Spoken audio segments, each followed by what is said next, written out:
Hello, everyone. Welcome to another edition of Preparing for the Unexpected. I'm your host, Alex Fullick. Today, we will be talking about business continuity management and disaster recovery programs and business continuity programs. There's different names for it, but we'll be talking about that and different aspects of those programs.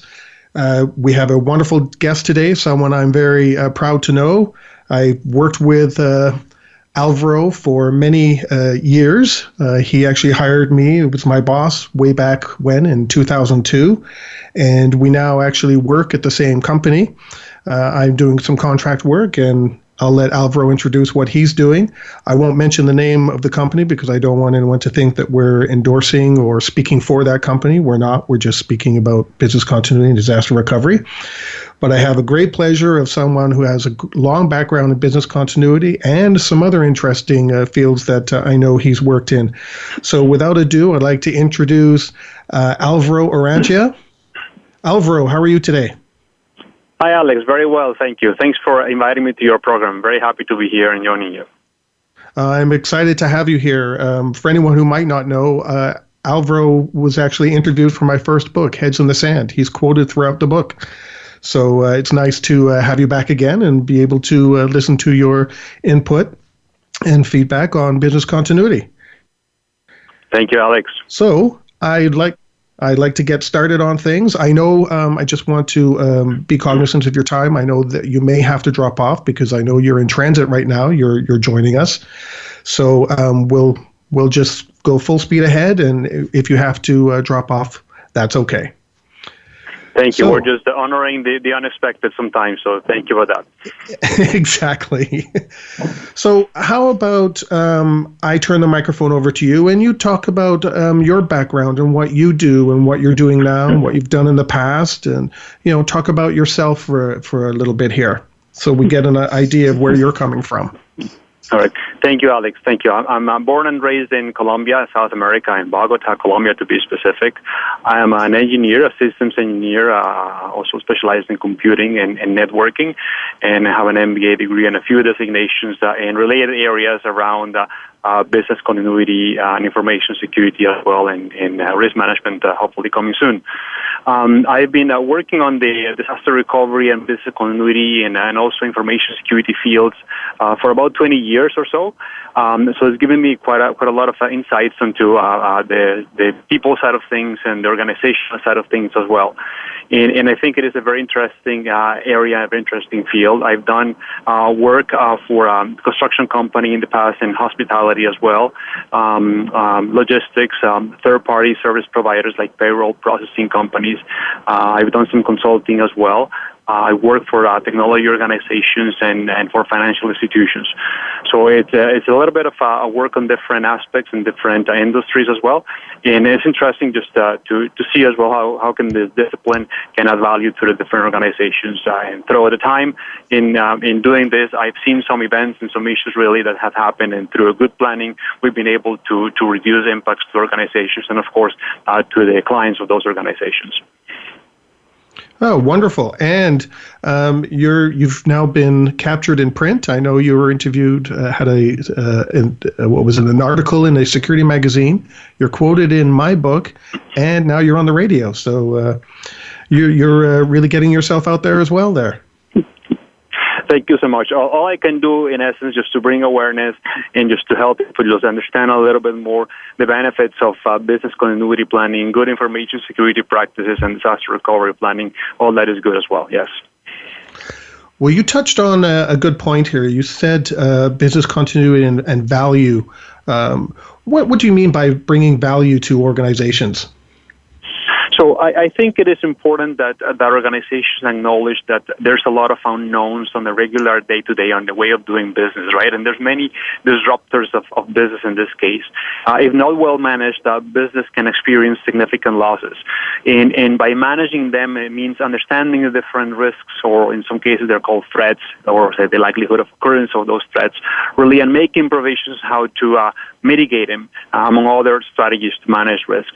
And one of those mitigating activities activities include trying to plan in advance and put together business continuity plans, which means essentially what do we do if any of our critical business processes is interrupted, right? And also the other thing I want to add as well is not only organizations, but many times at a personal level, a little mini/personal business continuity plan also adds value to the person itself, yes. Kind of like evacuation plans at home, and what you always hear from a lot of the financial experts. If you have, you lose your job, you'll try and have, a month or two of finances in play to keep yourself going, like those kind of contingencies, right? Exactly. So I think in the spectrum of the business continuity life cycle, I would say the emergency management part is safety, right? It's evacuation and saving lives and protecting either employees or the well-being of your loved ones, right?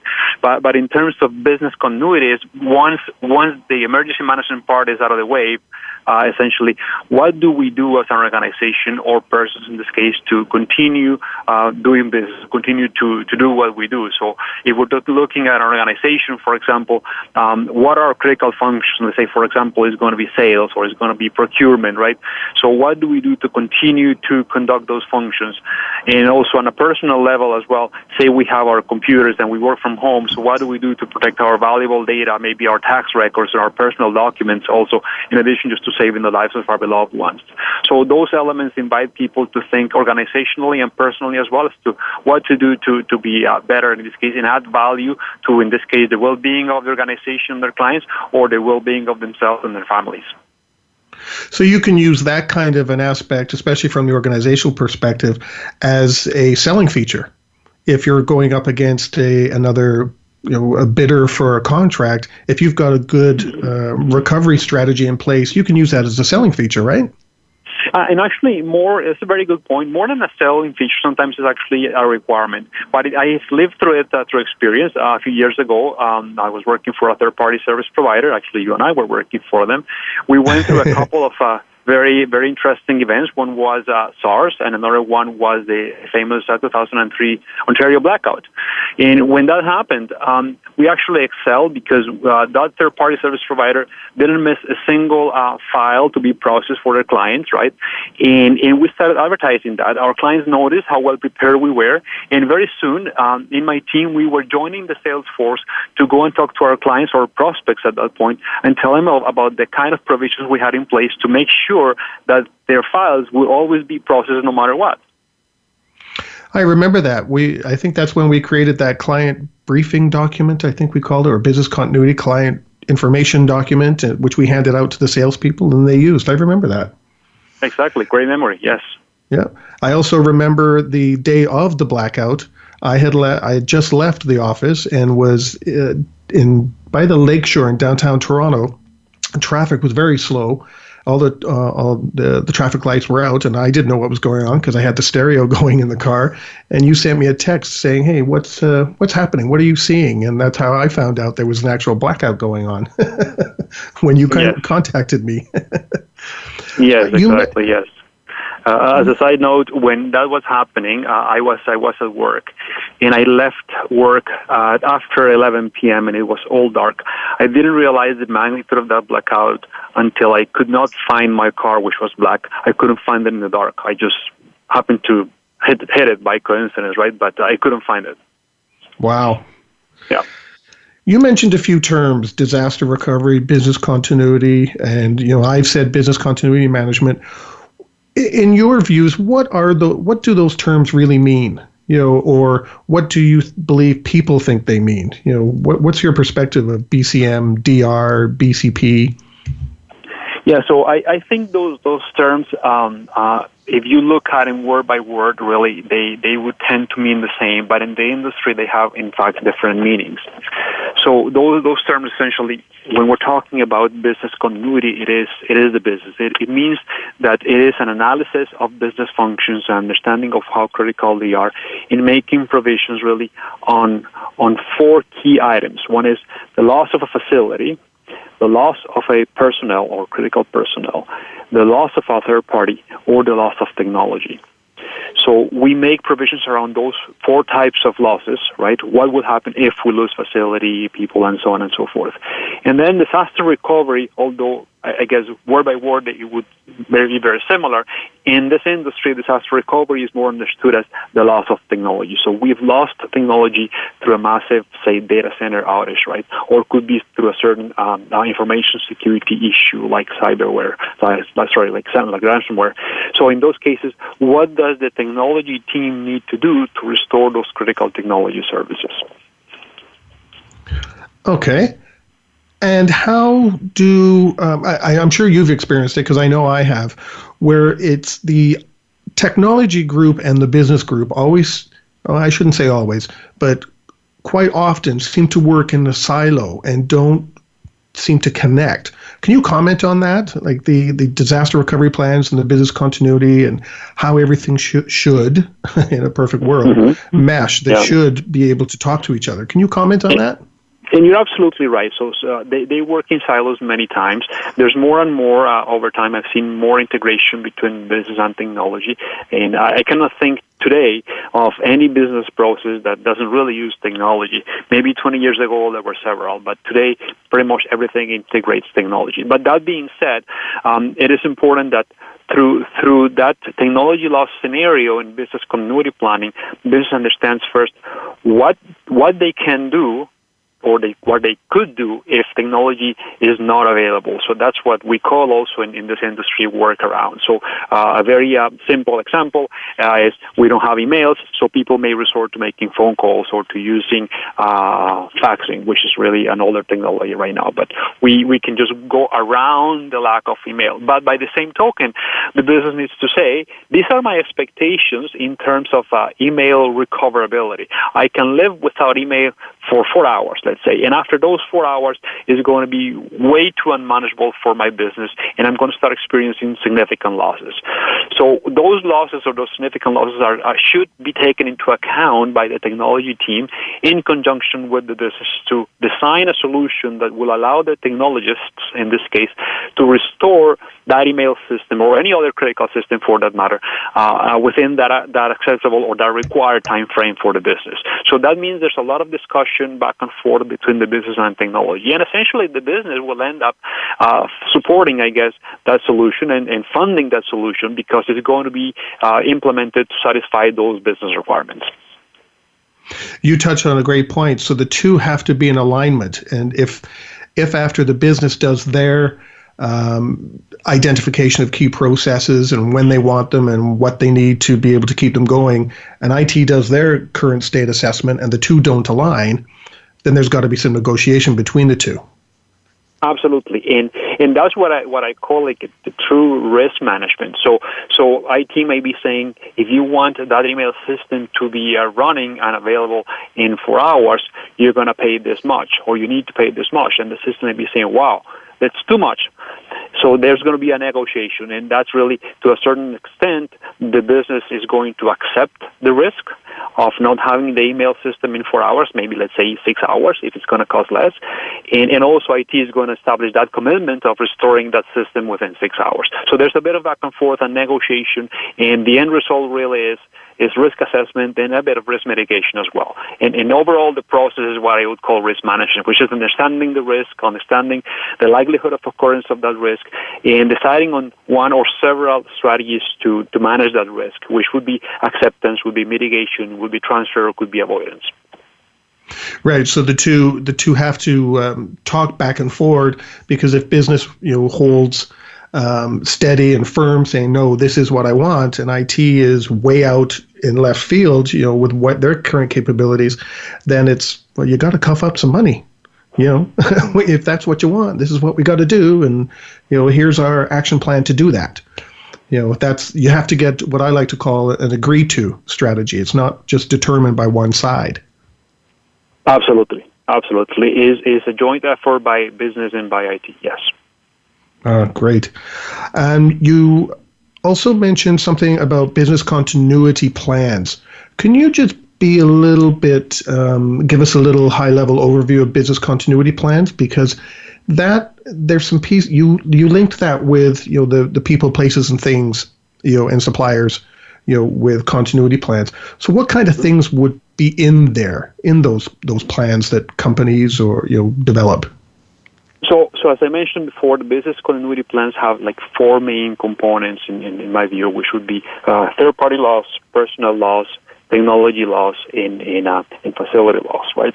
So when that happens as well, each one of those components would need to be integrated by a set of steps, and that I would call them, let's say, the recovery steps, which essentially outlines what do I need to do step by step to recover from either of those losses. So, for example, if one of those scenarios really is a facility loss, regardless of why, simply the business continuity plans assume there's been a loss. So there's been a facility loss. So those components indicate, okay, in the facility X is lost, my personnel, my staff working in this facility will need to go, part of them will need to go to facility A and the other part will go to facility B. And it just has all the steps necessary for people to know exactly what to do in that case.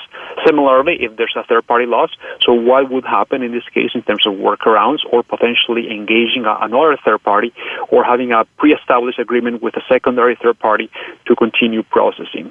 Similar for technology and also similar for people. So in the case of people, for example, you're looking at having people split in different facilities in case you have people lost or due to a pandemic typically or through a strike, or you have provisions to cross-train people on a regular basis.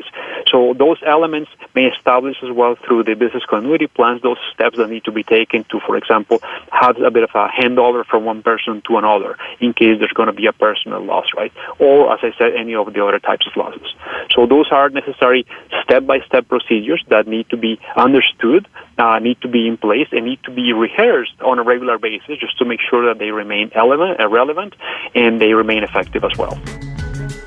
Okay, on that note, we're going to take a break, and I'm going to come back to that rehearsal topic you just brought up. That's a perfect segue to the next section.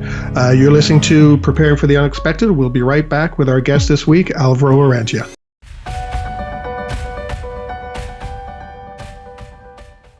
And welcome back to Preparing for the Unexpected. Our guest this week, Alvaro Orrantia. We've been talking about business continuity, risk management, and continuity plans, and a lot of other things. Before we went away on break, Alvaro brought up a great point about rehearsals. So I think he's talking about how we test and exercise. Would that be correct, Alvaro? Yes, that's correct. Exactly, yes. So in how you mentioned all these different aspects with people and facility recovery and documenting all these recovery strategies and contingency strategies and the rehearsals behind them. What exactly do you mean by rehearsing these? What does that involve? Well, that involves really a simulation of what would be happening, and there's different ways of doing it. The analogy I try to state really is if you have an orchestra, for example, and you have all the different instruments playing in silos, how are you going to make sure that they actually can play together, right? So when something like this happens, like a business disruption happens, really, we need to make sure that all the different moving parts actually can play together, right? They can work together. And how do we know if this happens? Is we just simulate that a certain disruption has happened. And there are different ways of doing it. A very controlled way, for example, is like all the different stakeholders of a certain business continuity plan or set of business continuity plans, for example. They go to a room and they simulate it in a closed and a controlled environment. So they go through the components of the business continuity plans. They might choose to review one of the four scenarios or all of them or a couple of them, right? And by going through them, they make sure that they all understand what the step-by-step activities mean, really, and they all clarify any questions. They probably update them just to make sure that it's clear to everyone and the clarifications have been implemented. But also make sure that nothing is missing. Then the other extreme really is let's assume it really happened. So one day we actually tell everyone, you know what? You cannot come into this facility, for example. What would you do? So in that case, people should know exactly what to do, should take their business continuity plans and open them in the right place and go through those steps and actually use, let's say, another facility for that matter. So those different simulations help business and technology, if it is that disaster recovery plans, help them understand really if those provisions are valid and not effective. Organizations change. And through those simulations, you get to understand as well if those changes have not been reflected in the business continuity plans, and of course, those plans need to be updated on a regular basis as well. So these tests or these validation exercises, you're kind of ensuring that all the touch points, let's say between the finance group and sales, it's there. If someone's expecting something from another group, these tests make sure that, oh yeah, when we get to this point, so and so takes over, and you're finding those gaps, correct? Exactly. So if the finance team, for example, they go to facility A and the sales team goes to facility B and they happen to be in the same building before that disruption, so how are they going to know when one is going to another one, how to contact it sometimes, what are the new phone numbers, for example, what is the protocol in this case, right? What kind of invoices, let's say, are not going to be processed right away, what kind of invoices are going to be given priority. So all those things are important to clarify, let's say, in planning mode first, and then in simulation mode later on. And similar goes for technology as well. So as well, when that happens, there's many applications, a lot of infrastructure that needs to be reviewed. So which applications are going to be restored when and at what location, and just to make sure that the business understands the recovery priorities and how are we going to communicate the status of those restoration activities, and I don't mean necessarily IT, but also mean a business.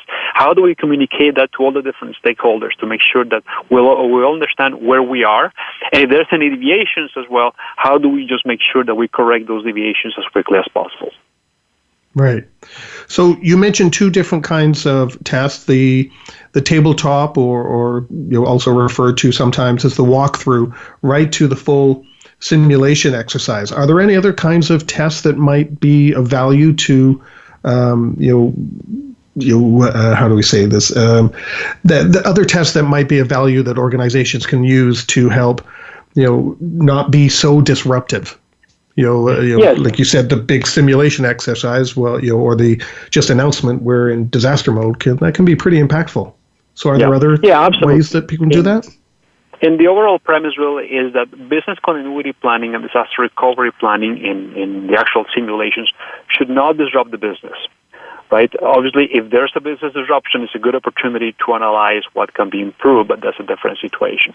When there's a simulation to minimize business disruption, of course, the lowest impact on the business will be like a tabletop. But by the same token, the tabletop simulation provides limited value. And the extreme that I mentioned before provides the most value.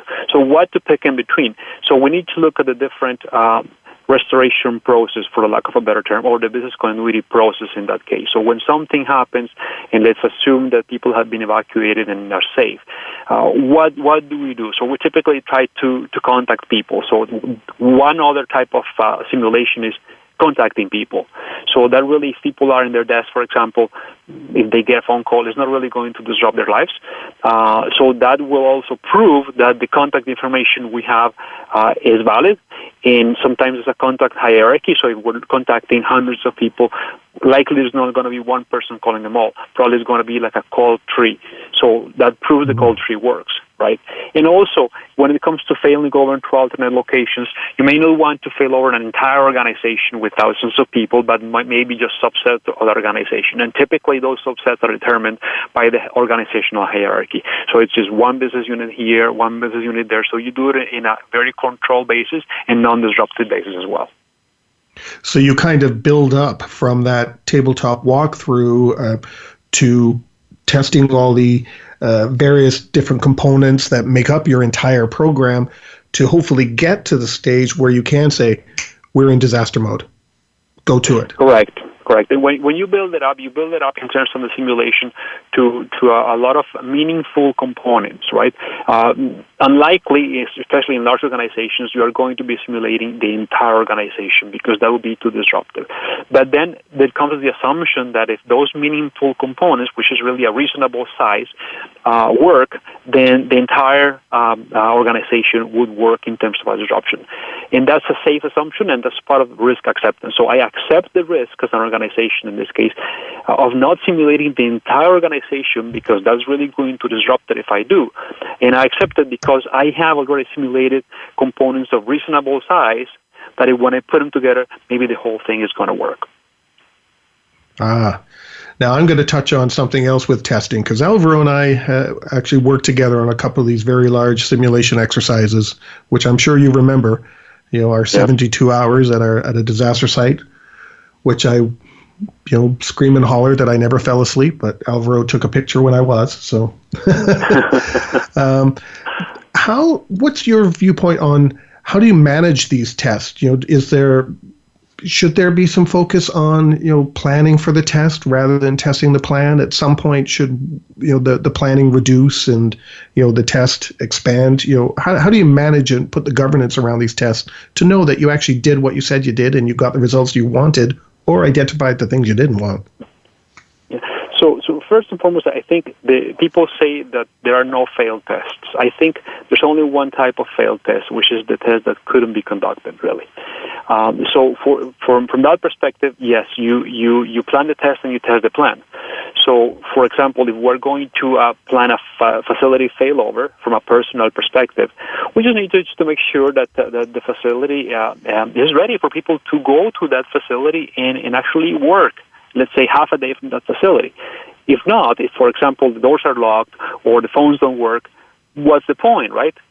So we need to make sure that that facility is ready. From an IT perspective as well, we just need to make sure that there are provisions. For example, so when we fail over the different IT components, the failover location or the failover environment, better said, is not going to disrupt the production environment. So those things need to be planned in advance, so we just make sure that we don't cause any more significant disruption to the business.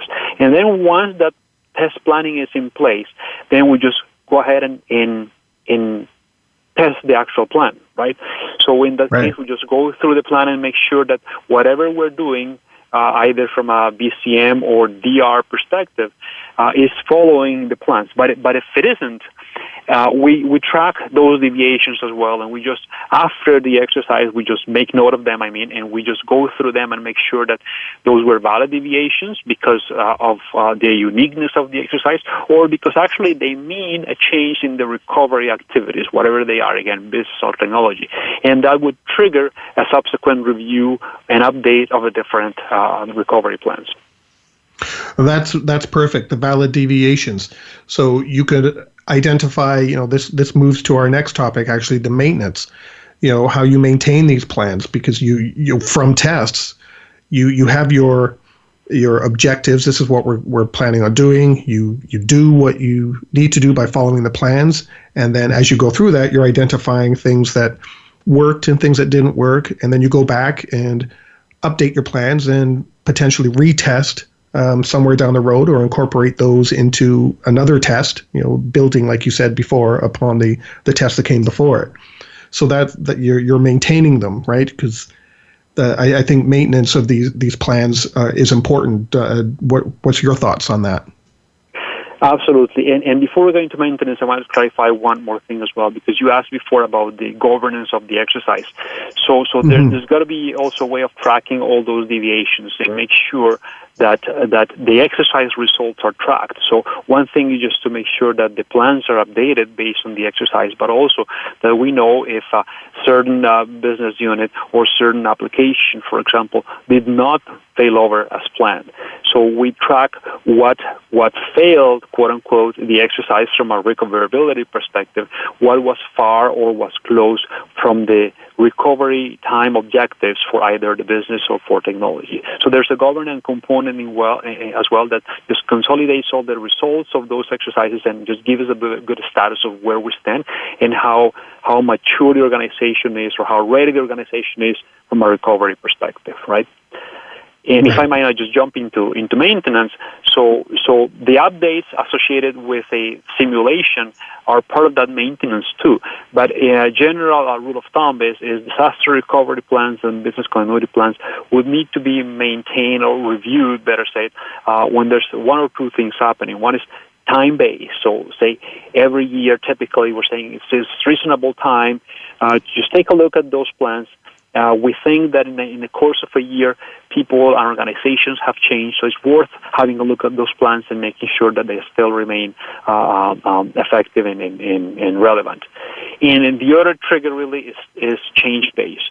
So if it is a significant change, and significant is a loose term, each organization needs to define what is significant in this case. If there's a significant change, then that should trigger a review of the different plans that are in place.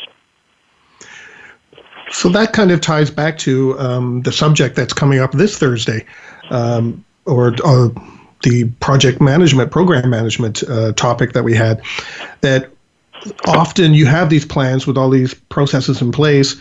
You put your disaster recovery or business continuity strategy in place, and then there's a project in the background that's changing everything on you. So when you're actually doing your test and reviewing your plans, it's actually not in alignment with what is now happening. So do you think that there should be some tie between project and program management with BCP and DRP plans, like a business impact analysis? What are your thoughts on that? Yes, definitely. So business continuity and disaster recovery planning should not be conducted in isolation with the rest of the organization, right? So whenever there's new developments, typically organizations have a project management methodology, whether it's informal or whether it's formal, but there should be one. From that perspective, the project management staff, put it this way, they need to be aware of the existence of the business continuity planning program and the disaster recovery planning program for them to incorporate proactively any impacts on them. So if there's going to be, for example, a new line of products, right? So in different business unit is going to be created or acquired, that needs to be taken into consideration from a business continuity planning perspective. But it's also there's going to be a new application or significant changes of the application, and they are triggered through the project management office or the IT project management office. Same thing. So there needs to be as well as an understanding and an assessment of those changes and an association to the disaster recovery program for those changes to be taken into consideration as well. And now the other side of things is change management. So from an IT change management perspective too, components in the IT infrastructure and the applications an organization has, they change. For a similar thing, the organizations change. There's different requirements, different information that needs to be tracked, sometimes for marketing, sometimes for regulatory purposes. And those elements, when they're changed, they need to be taken into account for someone to say, this is significant enough for a revision of the DR plan to be triggered, or no, this is not significant enough. So there's got to be significant integration as well between those disciplines. So it's embedding the business continuity disaster recovery methodology into the overall corporate awareness to make sure that what the program delivers is reflects what the corporation is doing. Totally. At the end of the day, really, the programs around risk management and business continuity and disaster recovery are not an exception. They are as good as their people are aware. So we need to do a lot of emphasis on people awareness for them to just raise a flag and say, hey, this is important to take into consideration. Let's make sure that we are still going to be as prepared as we were before. Yes. Well, I think we'll have to make awareness and training a topic all on its own one day for the show. I think that would be a great one to touch on. So based on that, we're going to take a break. And we'll be right back with our guest this week, Alvaro Orrantia, and you're listening to Preparing for the Unexpected.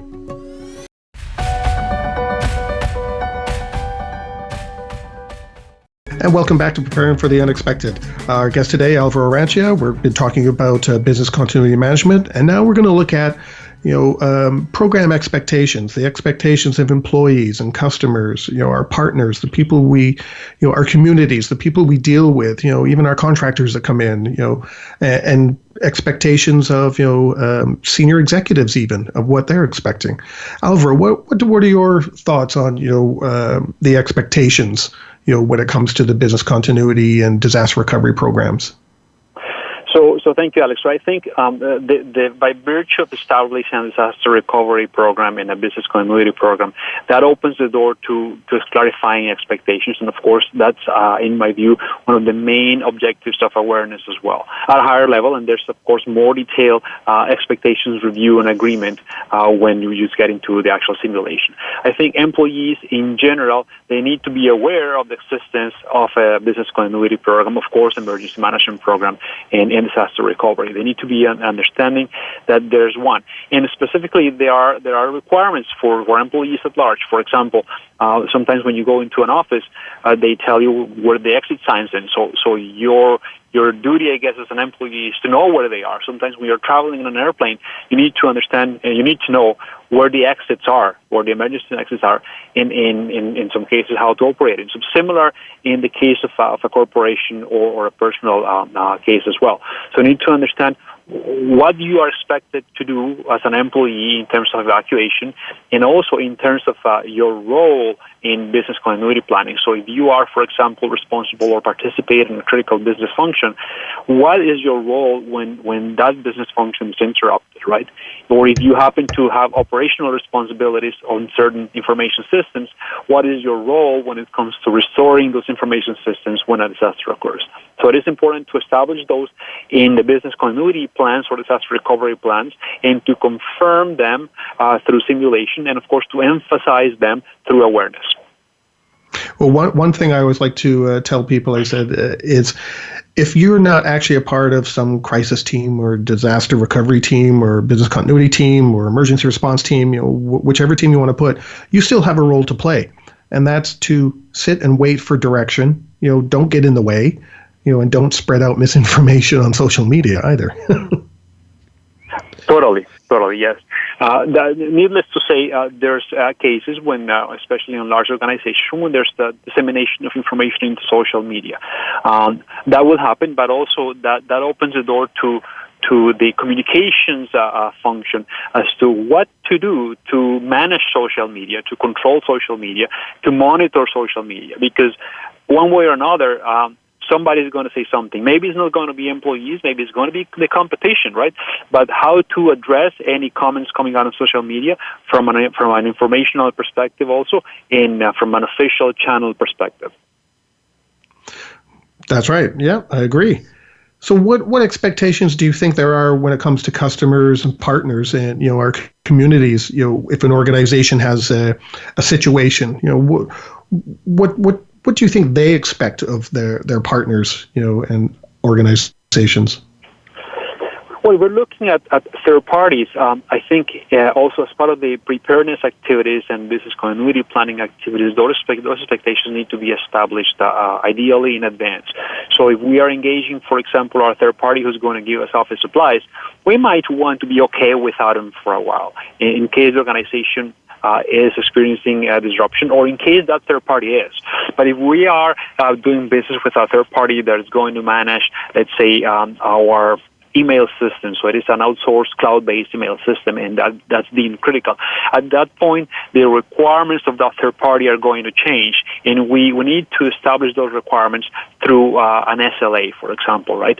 And we need to make sure that that third party on a regular basis gives us attestation that they have a certain degree of preparedness to withstand disasters. And also sometimes when we conduct as an organization our own simulations, we engage those third parties to make sure that our ability to communicate and to do business with them is still in place.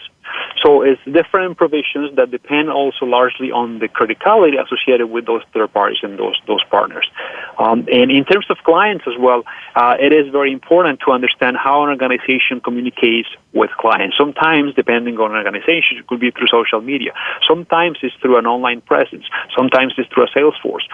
Sometimes it's all of them. So by understanding that kind of interaction, our organization needs to make sure that those moments of truth or client contact points really know what to do and how to address client concerns when a situation like a disruptive situation occurs. And that needs to be done as part of the simulation, as part of the planning as well, and also with the assistance of a specialized communications department. I think that's a good point, because a lot of times, we have partners or suppliers that we work with that, depend on us to send them something. They may receive a file, let's say, at noon every day, and all of a sudden our company has a disaster. Well, now they're not getting that file, and it actually impacts them. They can't do anything. It's like, we need that file. We need that file. So, and unfortunately, sometimes there's an assumption in place, the company with the disaster has a way of giving us that file. And that's not necessarily the case. And I like your point about involving these people in our various tests and exercises. I think that's really good.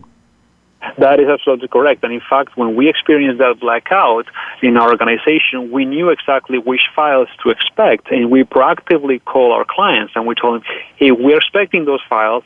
Are you able to send them? And sometimes some of the clients said no. And we proposed options. We said, okay, we can use a previous file that we have on record. Can we? And many times they said yes. And also, the other side of things is when a situation like that occurs, there's a lot of uncertainty. And an organization that is prepared will manage it better than an organization that is not, of course. But there's still going to be items that are going to be unknowns. And that opens the door to a lot of creativity. And going back to the original point we talked about of value add. So it is value add to proactively reach to those clients and saying, we have here, we're expecting a file from you. And it's also value add to say, you know what, we are expecting to deliver something from you, but we can't. Instead, we offer this option, which is we're going to be setting up shop in this location. We're going to be having a counter for you to pick up some items, for example. So just giving client options for them to continue to do business with that organization, and that's value add. So you're not just mitigating your own disaster, you're also mitigating the impact your disaster has upon others, which is, as you say, a lot of value, to our partners. I think that's great. Absolutely, yes. So the next one I'd like to talk about is because at your introduction, you said you have a lot of experience in business continuity and security, and you've mentioned a couple of experiences. Are there any other experiences that you can talk about, things that went well, things that didn't go well, and, the lessons learned from that, the positive lessons learned and the negative lessons learned from some of your experiences? Yeah, well, I think overall, from what I've seen in this practice, many practitioners tend to highlight disasters, situations that have happened around the world that are bad, right? And that's to say disasters exist, and that's very valid, right? What I like to see more and more is situations that have gone well. Just to give you an example, in my home country, a few years ago, we had a situation where a set of towers were built by a developer, right? And one of the city inspectors noticed there were some cracks. So this person was convinced that those towers needed to be evacuated. The builder was still building some additional towers in that complex. And all the time, he was denied that request. This inspector did go past the mayor and went to the actual governor of the province, to the premier, or the equivalent of the premier in Canada. And he got a go. He got a green light to evacuate those towers. They evacuated a number of families. And 1 week later, there was a security person. It was a set of engineers from the company and a couple other city officials were looking at the facility, and those towers collapsed. So in a typical environment, a BCM practitioner would probably say, look, there was a building collapse. What I'm trying to say, though, is, look, there's 100 and something families whose lives were saved because of good preparedness and convinced, a person was convinced really in this case in the need to evacuate and save families, and that was the what drove that person to do it. So this is the unsung hero, and there's many unsung heroes in business continuity and disaster recovery planning that really need to be on the spotlight in this case, because they avert many significant business losses and of course sometimes personal, and they save many lives as well. So I think the business continuity practice should look more at those cases where the positives are really highlighted. I think that's a great point. There's that expression, disasters or anything that negative happens to you is an opportunity. There's an opportunity there. And I think you just highlighted some of that. Someone notices something and they took that opportunity to ensure that, 100 and something families weren't, placed in a terrible situation. I think that's great. Exactly. And many times, part of the challenge that we face in this profession also, and that drives us to highlight the disaster really, is that sometimes people say, no, that's not going to happen to me. And that's normal of human psychology, right? Now, what is important to keep reminding people of really is that we don't know what we don't know. I think when SARS occurred, because nobody ever thought that a nurse with a couple of police officers could walk into a facility and shut it down. But when SARS happened, that was a reality, right? Also, recently, at an organization I know, nobody thought ever that a person climbing up a hydro tower, trying to commit suicide, would make the city shut down hydro for the entire city. It's things that you never could think they would occur, and they actually do. So more than really thinking of the specific situations that could cause a disruption, the invitation really for the business and for practitioners is just to think that anything could happen. It's just we don't know what we don't know. But instead of just focusing on what specifically could happen, is really focusing on what can we do about it if it happens. Right. Good point. Are there any other experiences you'd like to bring forward that you've gone through, and exciting times you can tell us about, without maybe giving away the name of any company, just in case, but any other instances that disasters or emergency situations that you've gone through? Well, there's one that I saw actually on the side a little bit that was interesting. I was not really their practitioner, but I had a chance to observe it relatively close. It was a company in the food industry, and they had an issue with some infected food. Not only they had to recall their product, but several people died, right? In parallel, another company had a similar situation. So this first company, their CEO was very visible. The CEO used social media and simply said, we did it. We made a mistake. We failed you. And we're doing this much to prevent this from happening again. That company went through an investigation by the authorities, and very quickly they were back in business. Their plant, of course, was shut down during the investigation, so that meant losses. But they quickly went back in business. Their stock went down when this incident happened, but bounced back up in a matter of 2.5 months, 3 months, right? This other company that I was referring to, they happened to have that situation, but they were silent. They did nothing. They were trying to hide from the press. They were not that cooperative with the organizations, with the authorities, and they ended up just being out of business for quite a long time, and in fact, after the fact, they were bought by a third party. So there's different situations, actually similar situations, if I might say, managed very different, but with very different outcomes as well. So that was one example that was worth noting.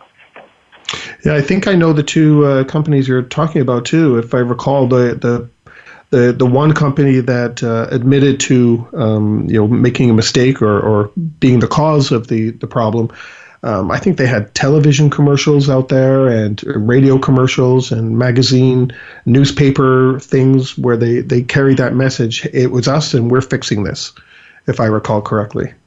Exactly. Yes. Yeah. Great. So overall, with individuals or corporations, what do you think are some of the key things, maybe just a couple of items that you believe organizations and people should really know about business continuity management? Some of the key tips. Some of the key tips of a business continuity plan management, I would think from a personal basis also just think of your house really in an evacuation plan for your house, right? So where would your kids go? Where would you go? What would you like to protect, right? And what is most valuable to you? From an organizational perspective also, think of your crown jewels, right? So what are those functions that are quite critical? So conduct a bit of a discussion with the different stakeholders and owners of those functions to understand really what would happen if you have any of these four scenarios taking place, right? And based on that, start just building a little by little. A business continuity program and a disaster recovery program doesn't happen overnight. And typically it starts small, but it's like snowball. It just keeps growing and growing over time when people just get more buy-in and understand the value it brings. And it needs a lot of persistence, and it needs a lot of support, but that happens over time. So we need to be patient from that perspective, yes. So a business continuity program over time, it kind of never ends. It's always progressing and building, and changing to meet the needs, right? Exactly. It never ends. It's ingrained in the organization. It's the way of the organization operates as well. And because organizations change, the business continuity program needs to be aligned with those changes and just be at the same pace of those changes or very close to it, yes. Great. Well, I'd like to thank you, Alvaro, for your time. I know you had time restrictions, but I'm very happy that you were able to stick with us for the entire show.